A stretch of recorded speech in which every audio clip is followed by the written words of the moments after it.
Staying with the war, a call for a ceasefire also stopped short at the International Court of Justice today. However, the UN justice system ruled that Israel must take preventative measures in order to not commit genocide. One Hamilton man tells us he hopes the ruling will be a turning point in the war and ensure the safety of Palestinian people, including his own family. Jason Gaidola brings us the latest tonight. In the morning, when they wake up 5 a.m. in the morning after the bombing, if they didn't sleep, the first thing he does, he goes out to the rooftop when he hears the airplanes and the droid's gone. He goes and tries to connect to the network to send me a message that he's alive. This is the message I get every morning. We are still alive. Firas Arafat says he still waits for that phone call from his brother every day.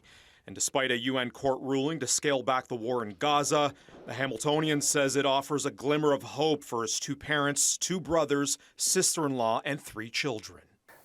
I'm taking this with a grain of salt, and to be honest, at this stage, we need anything that can stop the violence, anything that can save civilians, save my family who lives still there, is good news for me.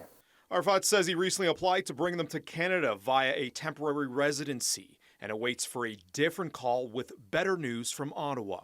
Today in the Netherlands, the International Court of Justice ordered Israel to limit the death and destruction inside the Gaza Strip after South Africa accused them of genocide and Israel demanding the court to throw out the case. In the court's view, at least some of the acts and omissions alleged by South Africa to have been committed by Israel in Gaza appear to be capable of falling within the provisions of the Convention. In this conclusion, the court considers that it cannot accede to Israel's request that the case be removed from the general list.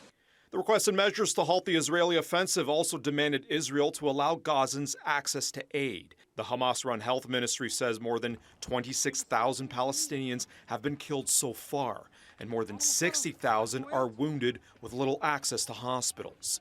However, the top court's ruling didn't call for a ceasefire either, and the order could change if it isn't followed. And it was justly rejected.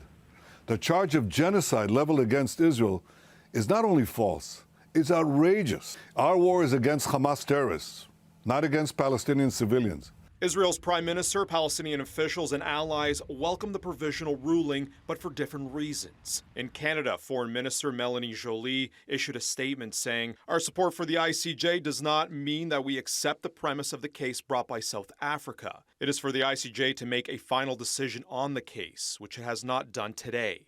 We continue to follow the case very closely." Back in Hamilton, Firas Arafat is urging Canada to act quickly to help families. So imagine I have to tell my family who is being bombarded every day that you just have to wait. There's nothing we can do. Nobody can do anything about it. Jason Gaidola, CHCH News.